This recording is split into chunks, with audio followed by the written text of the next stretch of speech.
Assalamualaikum warahmatullahi wabarakatuh. Perkenalkan, saya Nur Laila Latifah dari kelompok 5. Kami akan mempresentasikan tugas video perlindungan tanaman dari kelas IT 5 yang berjudul Pengendalian secara biologis tungro pada tanaman padi.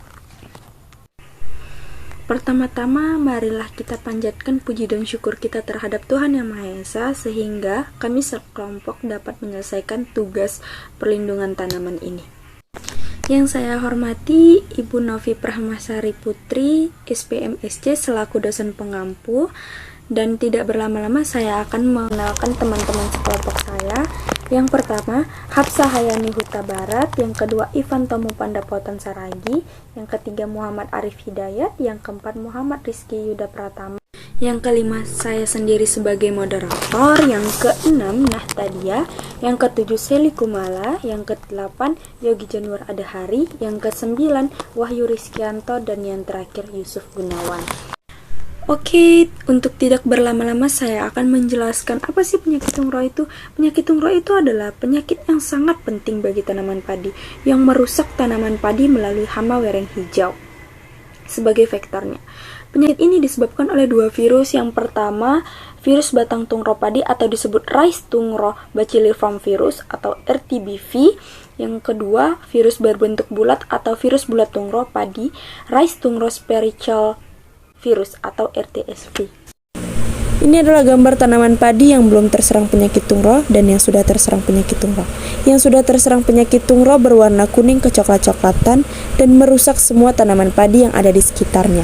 Selanjutnya akan dijelaskan oleh teman saya. Assalamualaikum warahmatullahi wabarakatuh.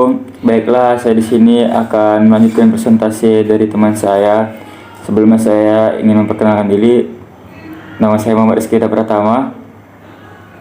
Baiklah, di sini saya akan menjelaskan wereng hijau sebagai vektor tungro.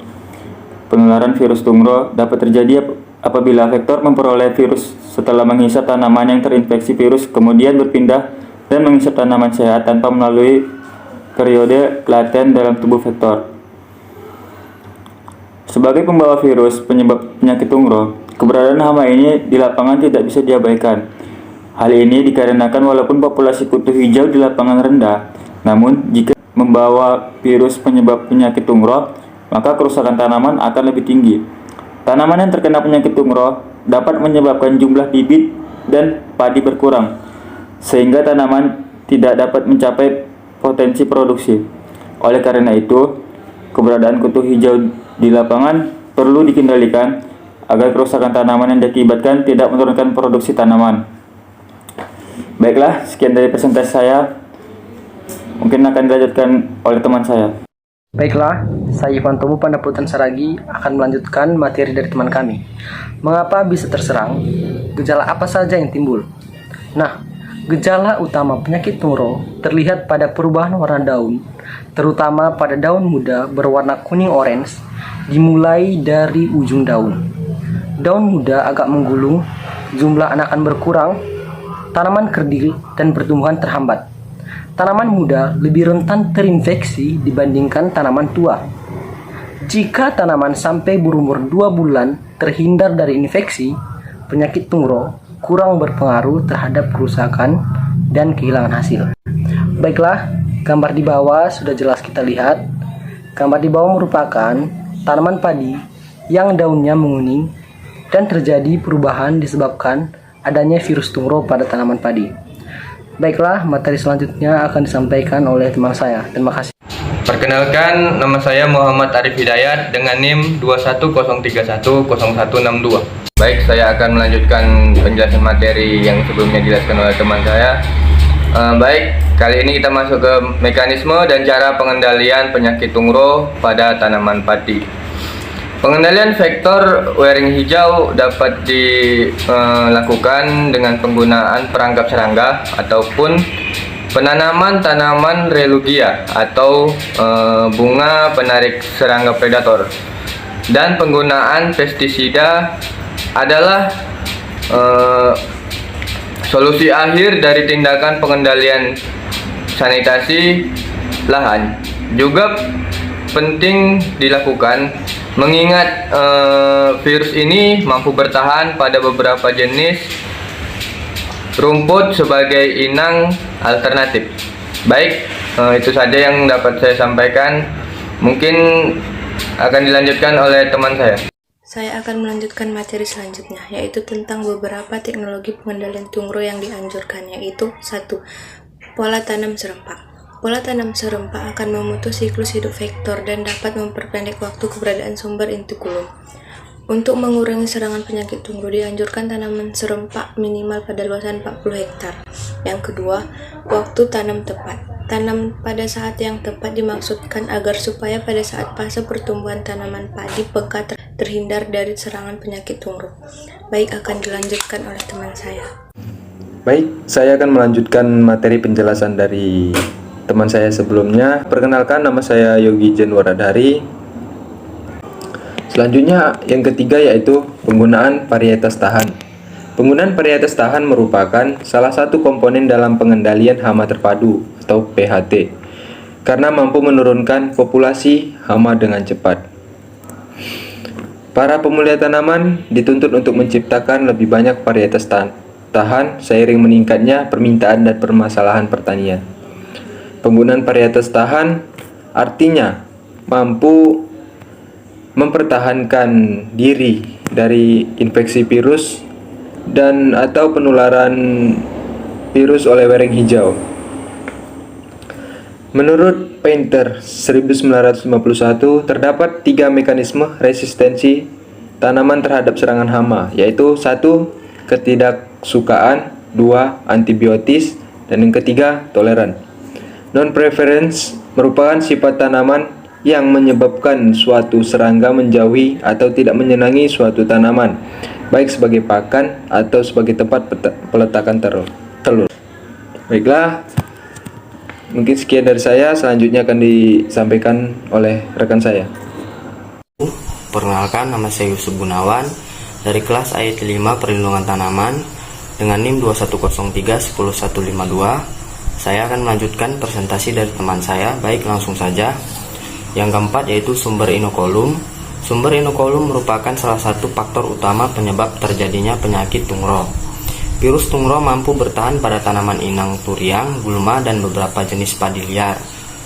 Prediksi sumber inokulum pada tahap pratanam sangat penting untuk menekan sumber inokulum primer dan menghindari infeksi awal virus tungro.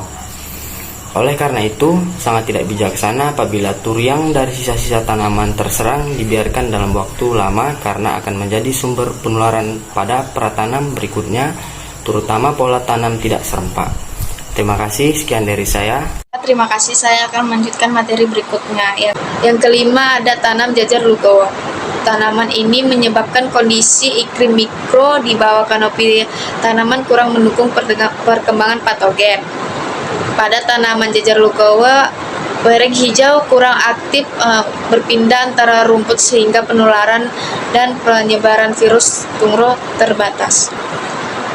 Yang keenam ada penggunaan insektisida.